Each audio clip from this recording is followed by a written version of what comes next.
Здраво на сите! Се надевам дека имате пријатен ден или пријатна вечер.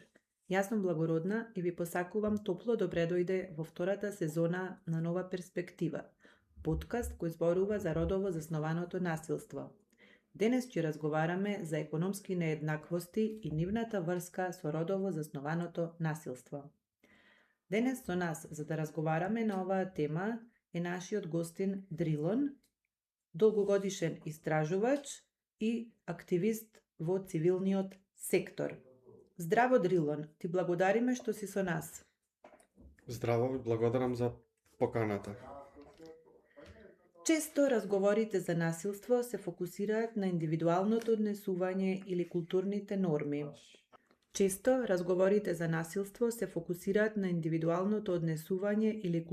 норми. Но денес ќе зборуваме за тоа како парите, работата и финансиската безбедност се директно вклучени во динамиката на моќ и контрола. Како финансиската зависност може да ја затвори вратата на некој што сака да побегне од насилна ситуација, како платениот јас и ограничените можности за работа создаваат неповолна позиција, особено за жените, и најважно, како решавањето на економските нееднаквости може да биде еден од најмоćните облици на превенција. Според вас, како финансиската зависност ја зголемува ранливоста кон родово заснованото насилство? Благодарам за прашањето. Јас мислам дека финансиската зависност ја прави личноста заробена во однос. Кога некој нема собствен приход, нема контрола врз основните ресурси за преживување, као што се храна, засолниште, здравствена заштита. Сторителот знае дека жртвата е економски врзана за него, што создава систем на присила и безнадежност. Жртвата често трпи насилство од страв дека ќе остане без средства за живот, ќе изгуби засолниште или нема да може да ги издржува децата. Ова го нормализира насилството како цена за безбедност и финансиска стабилност. Насилството во вакви односи ретко започнува ненајдено. Многу почесто тоа се развива постепено и тивко, преку форми на економска контрола кои на почеток може да изгледаат безопасно или дури унаводнизи грижливо. Партнерот може да инсистира тој да ги управува парите, па предлага жената да не работа бидејќи нема потреба, или да ја уверува дека финансиските прашања се негова одговорност. Со тек на времето, ова преминува во ограничување на пристапот до пари, следење на трошоци, критикување за секоја финансиска одлука и создавање на чувство на вина кога жртвата има лични потреби. На кои начини економските нееднаквости ја ограничуваат можноста на преживеаниот да ја напушти насилната ситуација? Јас мислам дека економските бариери се како невидлив ѕид што го затвара излезот. Немање средства за итно засолниште или привремено сместување. Неможност да се покрија основни трошоци за кирија, сметка и храна за себе и децата. Немање пристап до собствени пари или банкарски сметки, бидејќи се е контролирано од сторителот. Задолжување или лоша кредитна историја предизвикана од контрола на сторителот, што оневозможува самостојноста. И на крај стигма и недостаток на социјална поддршка која би можела да обезбеди привремена финансиска помош. Како според вас нееднаквите можности за вработување и разликите во платите придонесуваат за нерамнотежа на моќ во односите? Во овој случај, кога едниот партнер, најчесто мажот, има значително поголеми приходи и стабилна работа, а другиот, најчесто во овој случај жената, има ограничени можности или работи за помалку, моќта природно се префрла на економскиот посилниот, нели?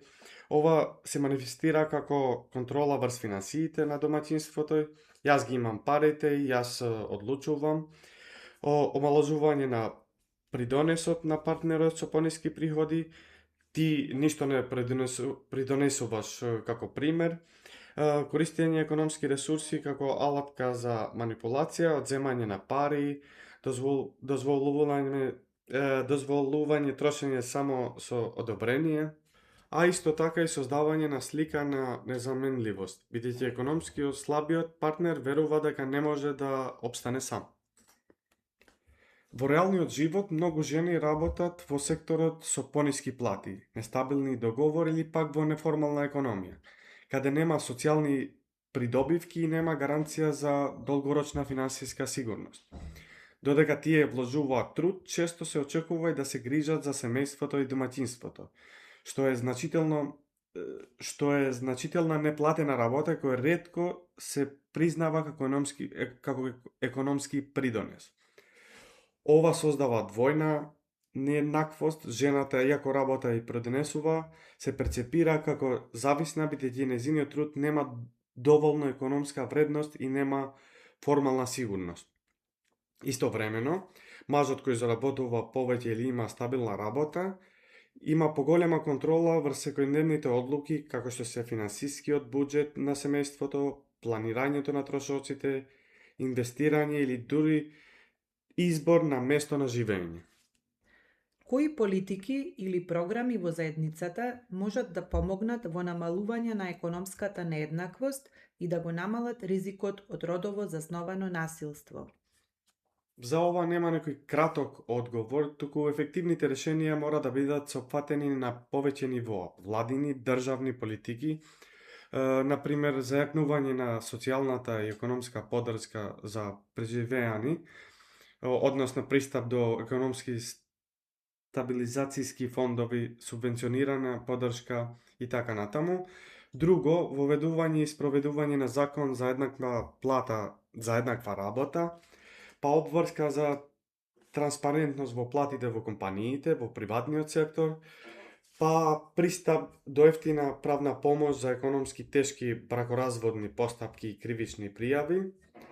Последно, не по значење, осигурување пристап до квалитетна и ефтина дечја грижа, што им овозможува на родителите, особено на мајките, да работат. А од друга страна, и програма на локални заедници, како што се стручна обука и програма за вработување специјално наменето за преживење на насилство, па ментална економски соодветна поддршка во кризни центри, домови за безбедност. Следна мерка може да биде програми за финансиска писменост, што ги учат преживеаните како да управуваат со буџетот, заштеди и долгови, партнерства со локални бизниси за обезбедување флексибилни и безбедни работни места за преживеани и на крај кампања за зголемување на свеста која ја истакнува врската помеѓу економски права и безбедност. Кога економската еднаквост и родовата права се третираат као заеднички општествена цел, резултатот е повеќе кратен. Жените добиваат финансиска независност, што значи дека нивниот избор и слобода повеќе не зависат од партнерот, заедницата добива повеќе рамноправни односи, а системот создава заштитни механизми кои не дозволуваат насилството да се толерира. Финансиската независност станува алатка не само на преживување, туку и за достоинство, за воспоставување самопочит и за градење на сигурна и стабилна иднина. Во крајна линија, ефективните политики и програми не се ограничуваат само на материјални придобивки. Тие ја трансформираат целата средина, ја менуваат културава, ја јакнат автономијата на жените и составаат општество во кое насилството не е нормализирано, туку јасно, осудено и неприфатливо. Само преку системски, долгорочни и интегрирани пристапи може да ја развиеме врската помеѓу економската зависност и родово базирано насилство и да создаваме вистинска можност за еднаквост и слобода. Нееднаквоста не застанува на прагот на домот. Како разликата во платите и можноста за добра работа помеѓу мажите и жените ја отежнуваат еднаквоста во врската и даваат простор за контрола? Епа вака, разликата во платите и можностите за работа не е само бројка. Во еден дом таа е невидлива хирархија што ја менува целата динамика на однос.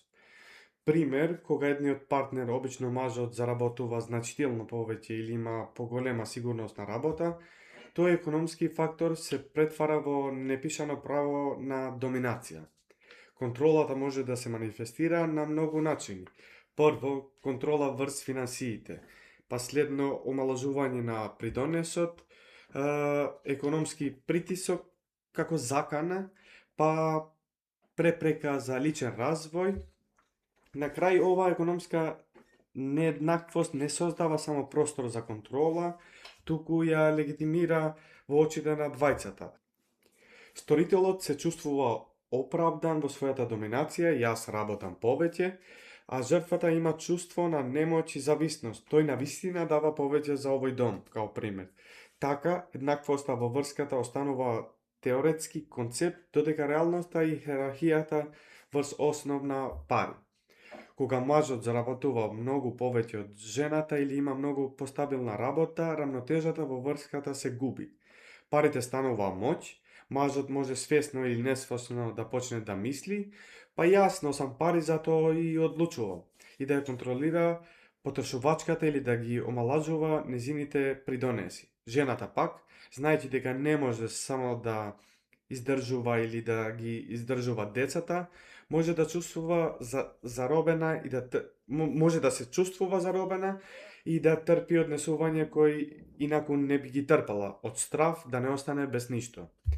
Така, економскиот јас не е само разлика во бројки.